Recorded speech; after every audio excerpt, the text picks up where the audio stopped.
Attendu pour succéder à Rodri au palmarès du Ballon d'Or, Ousmane Dembélé a dû se contenter d'un accessit lors du vote pour désigner le capitaine du PSG cette saison. J-3 avant la cérémonie du Ballon d'Or. C'est en effet lundi que sera connu l'heureux élu, fort de la saison réalisée par le PSG, auteur d'un incroyable quintuplé, avec en point d'orgue le sacre en Ligue des Champions, et de statistiques tout aussi impressionnantes. Avec 35 buts et 16 passes décisives, Ousmane Dembélé apparaît comme le grandissime favori. Tout le PSG, ou presque, s'est d'ailleurs rangé derrière l'ancien Barcelonais. S'il n'est pas Ballon d'Or, c'est parce que les personnes qui ont voté n'ont pas la compétence de voter pour le Ballon d'Or, parce que les stats qu'il a et tout ce qu'il a gagné, c'est très fort. À mon avis, celui qui mérite clairement le Ballon d'Or, c'est Ousmane Dembélé. Pour moi, il n'y a pas de discussion, a ainsi récemment confié Luis Campos. Et le son de cloche était le même, dans la bouche du capitaine Marquinhos. J'ai 9 joueurs du PSG nommés, ce qui rend le choix très compliqué. Si Ousmane gagne le Ballon d'Or, ce sera largement mérité, a-t-il confié avant le match contre l'Atalanta Bergame.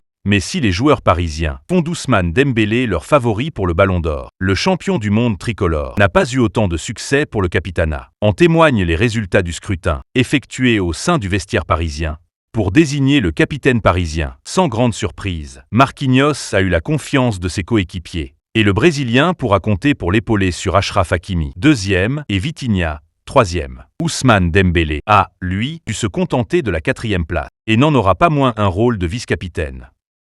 À 15 jours du verdict, le 22 septembre prochain, le Ballon d'Or 2025 semble difficile à atteindre pour Lamine Yamal. C'est le 22 septembre prochain, au Théâtre du Châtelet, à Paris, que sera rendu le verdict du Ballon d'Or 2025. Le PSG lauréat de la Ligue des Champions la saison passée a toutes les chances de bien figurer, incarné notamment par sa tête d'affiche Ousmane Dembélé.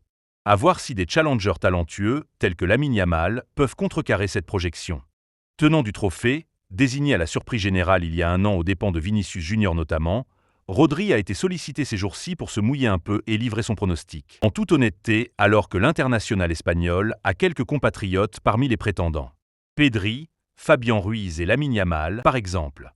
Le Ballon d'Or est compliqué à remporter. Le PSG a été l'équipe de la saison. Et il serait difficile de ne pas le donner à quelqu'un de cette équipe. Je suis content pour Luis Enrique et Fabian Ruiz et d'autres là-bas. Par sympathie, évidemment j'aimerais que Lamine Yamal ou Pedri le remportent. Mais sur le plan du mérite sportif, ce serait probablement Dembélé ou Vitinha. Dixit l'ancien Citizen, bien plus importante que le Ballon d'Or, qui était une bouffée d'air frais dans une période très difficile. Je veux rester le même joueur et retrouver mon niveau d'avant. Je suis content de cette reconnaissance, mais elle ne me sert à rien.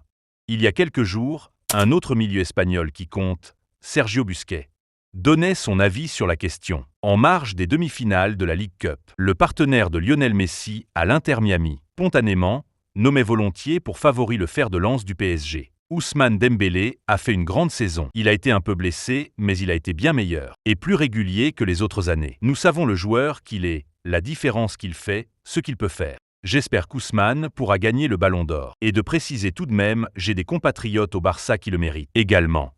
Mais je ne sais pas ce que ceux qui votent vont décider, et ce qui va prévaloir, notamment le fait d'avoir gagné un titre, aussi important que la Ligue des Champions.